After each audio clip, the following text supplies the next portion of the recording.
With the recent release of the iPhone 14 and 14 Plus, several tech creators have pointed out the similarities these new phones have with the iPhone 13 Pro and 13 Pro Max.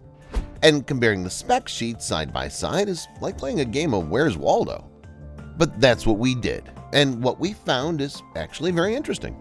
But before I share our findings, be sure to like and subscribe, then comment subscribed, and I'll give you a personal shout out in a future video. Hello Technophiles, welcome to Tenzi's Tech.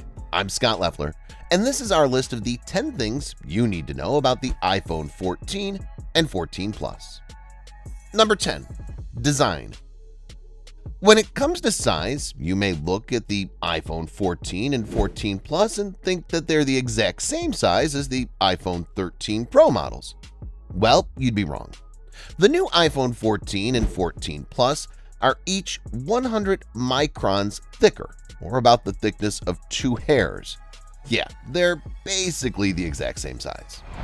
The iPhone 14 is a 6.1-inch phone, just like the iPhone 13 Pro, and the iPhone 14 Plus is 6.7 inches, just like the iPhone 13 Pro Max. In addition to that, the iPhone 14 and 14 Plus are each about 15% lighter than the iPhone 13 Pro and Pro Max, respectively. But the reason for this is actually kind of obvious, but apart from that, they're practically identical. Number 9. Cameras. The iPhone 14 and 14 Plus have 2 cameras, a wide and ultra-wide. These are the same cameras that are on the iPhone 13 Pro models, except that the 13 Pros have an additional 3x telephoto camera. This is likely what adds the extra weight. This is arguably the biggest advantage with getting the iPhone 13 Pros. The selfie camera is updated on the 14s with a slightly bigger aperture. The iPhone 13 Pro models have an f2.2 aperture, while the iPhone 14s have an f1.9. But for the photography nerds out there, there's only about a half-stop difference. For everyone else, while this is technically an improvement, you'll never notice a difference. One benefit that the iPhone 14 does have is support for 4K video in cinematic mode, while the iPhone 13 Pros only go up to 1080p. So if you're a serious content creator that uses this feature, which would you prefer, a 3x telephoto lens or a 4K resolution in cinematic mode? Let us know in the comments. Number 8. Display. The iPhone 13 Pro and Pro Max have a very good screen. It wasn't the best screen of 2021, but it was still very good. It's rated for 1000 nits of brightness, about 20% more than previous models, and it had a 120 Hz refresh rate. Unfortunately, these features didn't make it to the iPhone 14 and 14 Plus. The displays on the iPhone 14 and 14 Plus are not bad screens. They're Super Retina XDR OLED, so you still get incredible colors and contrast, but they have a fixed refresh rate of 60 Hz. Also, at 800 nits, the screen is not quite as bright as the 13 Pros, down by about 20%. These aren't major issues, but there's nothing here to make you want to buy the iPhone 14s over the 13 Pros. Number 7. Processor. Apple's Bionic chips are truly industry-leading. While the processor for most users isn't the most interesting part of the phone, this is what makes all the headlining features possible.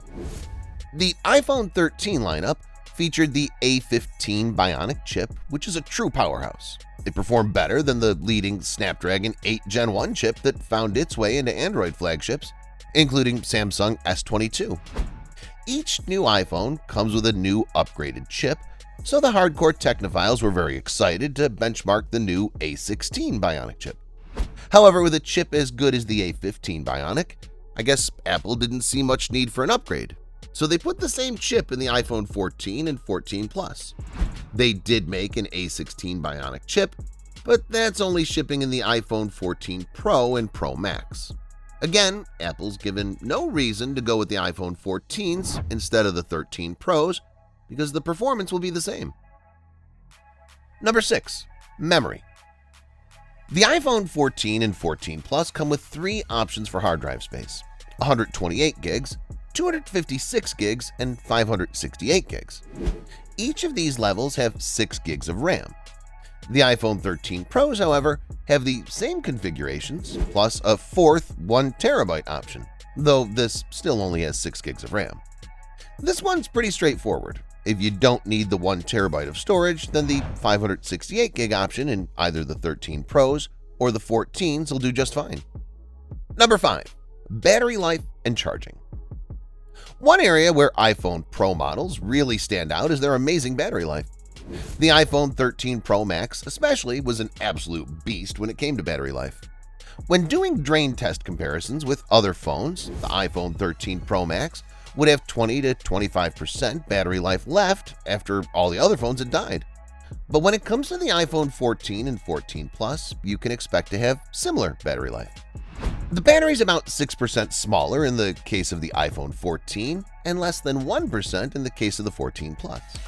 Since there's no change in the processor and the display has a lower refresh rate, we expect consumer drain testing to show that the battery life is the same or slightly better than the 13 Pros. There's also no change in the charging from the iPhone 13 Pros.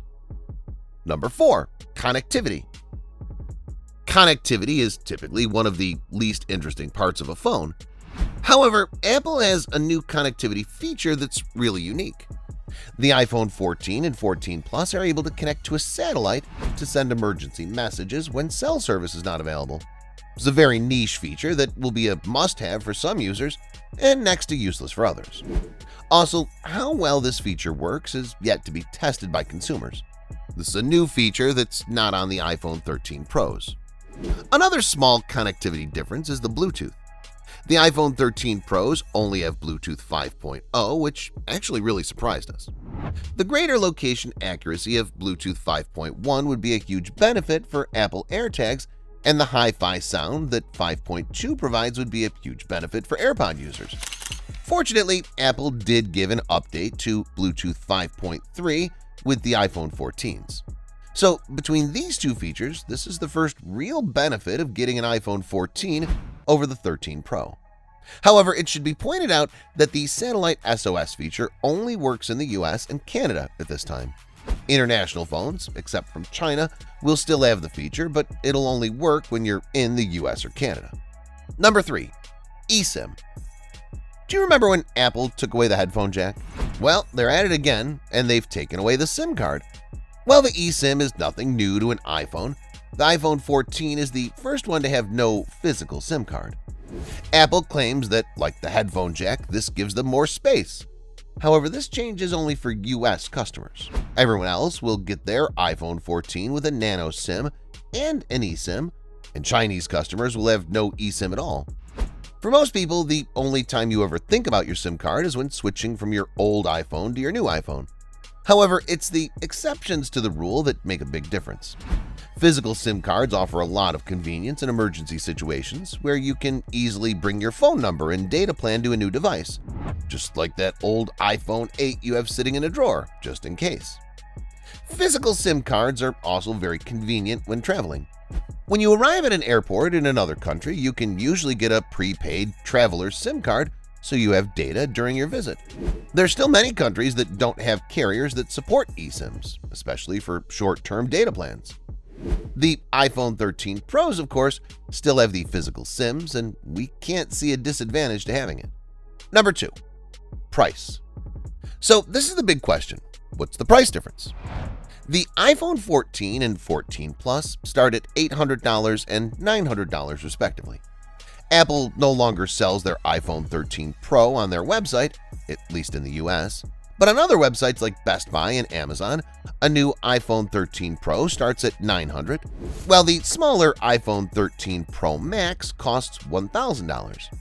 This price is right between the iPhone 14 Pro and Pro Max, each $1,000 and $1,100 respectively. You can check out our video on those phones separately. But if price is a big concern for you, another option is getting a refurbished iPhone 13 Pro or Pro Max. Apple has a certified refurbished program that you can look at, but it doesn't have the iPhone 13 Pro models available yet. We expect these to show up in a few months. There are other places, including Amazon, that sell refurbished iPhones, but use caution with these. Some shady dealers will sell stolen phones that are blacklisted or devices that weren't refurbished well, and don't have OEM waterproofing. Check reviews and what warranties offered, and if something looks too good to be true, it probably is. Number 1. Other considerations. There are a few other small things to keep in mind when deciding to upgrade your iPhone, such as color. We personally like the color options from the iPhone 13 Pros, with the blue and green being top picks. But we can see the black and purple of the iPhone 14s being popular. Also, since both phones have the same A15 Bionic chip, they should get the same iOS updates and security patches, so longevity should be equal. However, we expect some big changes with the iPhone next year. This is the 4th iteration of the iPhone without any significant change, and pre-sales have been very poor. This, combined with regulations in the EU to require USB-C port, suggests that we can expect a more revolutionary design to the iPhone in 2023. Nothing is for certain, and Apple has disappointed its fanbase many times before. However, if they do 3 years of iteration to put more R&D behind a 4th-year revolution, that's a trade-off many consumers would be happy to make. But what do you think? Will you be getting the new iPhone or waiting a year? And if you're upgrading, which phone are you going to get? Let us know in the comments below. If you like this video, you'd also like these other videos. And if you've already seen them, then be sure to subscribe to the channel so you won't miss our future tech videos. Thanks for watching. We'll see you again soon.